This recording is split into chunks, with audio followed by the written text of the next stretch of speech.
To other stories, following the arrival of 2,518 Nigerians from Sudan, the chairman of the Situation Room on the Evacuation of Nigerians from Sudan has announced the official closing of the Situation Room. He says the committee set up to conduct the exercise is happy to have delivered the return of students in safety and dignity as directed by President Buhari. Amuyo Thomas reports. Plans to evacuate Nigerians began immediately the Sudan crisis started. The exercise recorded some delays due to diplomatic issues for those at the Egyptian side of the border. Eventually, 2,518 Nigerians were evacuated aboard 15 different aircraft. About 23 of them returned ill, but government has taken care of them. 23 sick evacuees were received. Out of these, 10 were treated on arrival by officials of NEMA, Port Health, and other medical personnel within the airport, while 13 were referred to the 108 Nigerian Air Force Hospital, Abuja.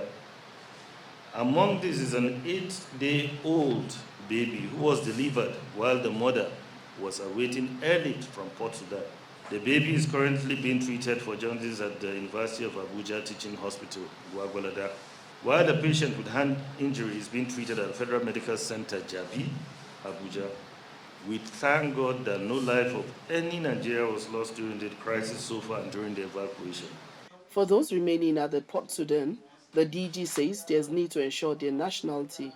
The ambassador of Sudan has called me and said there are 160 women and children, no passport. I said he must profile them, ascertain and verify who they are, get their addresses in Nigeria. Let's know if they are really Nigerians. Let's not go and be bringing people that will be stranded. The DG confirms that government will continue to return as many as are interested in coming back to Nigeria in its continued mop-up exercise. Moya Thomas, TVC News, Abuja.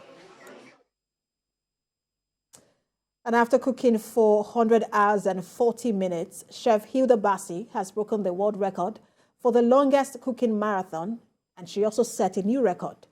And now Nigerians are waiting with bated breath for the Guinness World Records to verify Chef Bassey's record-breaking feat. Theophilus Elama has more in this report. The support from Nigerians has been outstanding and phenomenal. Nigerians trooped to the venue of the record-breaking attempt in Lekki, Lagos, to support a 27-year-old who dares to have her name written in gold.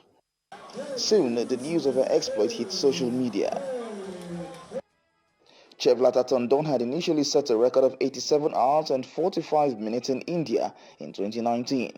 The Nigerian chef blew past that record at 7:46 a.m. on Monday, clocking 87 hours and 46 minutes. Celebrities and politicians alike came around to lend support to Miss Bassey, who had been cooking for 4 days on foot. She has broken the previous record and now she's creating hours, and I'm sure with the ginger here, she will do more than what she has even proposed. The message Hilda is passing is that if you have a dream, you can achieve it as long as you are dedicated. She has been preparing for this for over 5 years. Support from the first day, I'll say it was basically like in-house support. But then when people saw how far she had gone, people now started showing their weight. We basically just want to set up entertainment to keep Hilda active. But now the entertainment now is gone out of her hand. Like, the support is too much. She's a positive role model to young people, and we're so proud of the work she's done. It shows that a young person can put her mind to something and get everybody to support. And whatever it is that you have a passion for and you're excited about, if you prepare for it, you can achieve anything. As the days went by, fatigue sets in at different points, but a gingered crowd ensured she got the right verve to keep going on. Her mother was in jubilant mood as she witnessed her daughter break milestones. I feel very excited that I gave birth to a strong child. A very strong. You know, when we give birth to children, we say the men are strong. But at this point, I gave birth to a strong girl. After hitting 95 hours, Hilda decided to extend the run to 100 hours, a feat meant to finalize this venture. What might have informed this decision to further beat her initial target? What prompted me to change the hours to 100, it wasn't anything out of the ordinary. It was just my friend pretty much talked me into it and psyched me into it, like, you can actually do 100 hours, yeah? I think it would be nice if you did it. I think it would take a longer time for someone to break 100 hours as opposed to 96 hours because it just seems so much. And my brother was like, yeah, if you think you can, then you owe it to yourself to just try.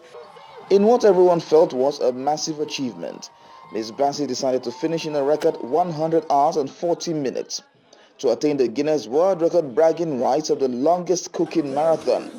Now everyone is waiting for the verdict from Guinness after a verification exercise is done.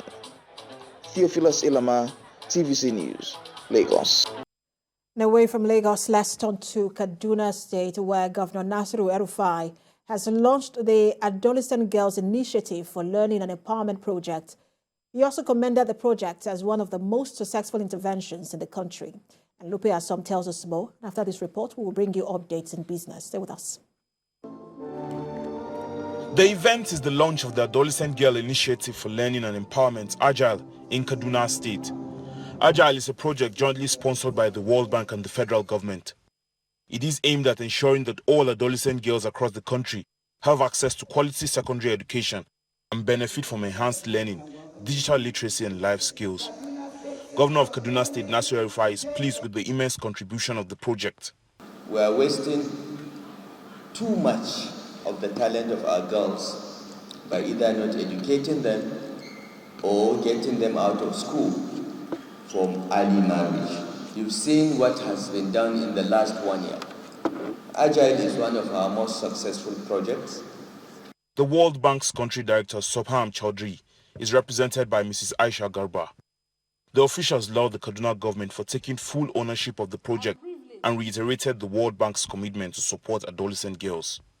Girls' education is one of the salient ways to address gender imbalance and enhance girls' empowerment. By improving girls' secondary school education attainment in the participating states, which have some of the highest child marriage fertility rate in the country, the project is expected to contribute toward Nigerian achievement of democratic dividend. The project initially started across Kaduna, Katsina, Kano, Kebbi, Ekiti, Borno and Plateau states. It has been extended to Adamawa, Bauchi, Kogi, Nasarawa and Niger states. The project will develop the creation of safe and accessible learning spaces through the construction of smart classrooms and 155 new secondary schools. It will also facilitate as well as provide teaching and learning materials to ensure schools are functional, conducive and inclusive. Lupe Asom, TVC News, Kaduna.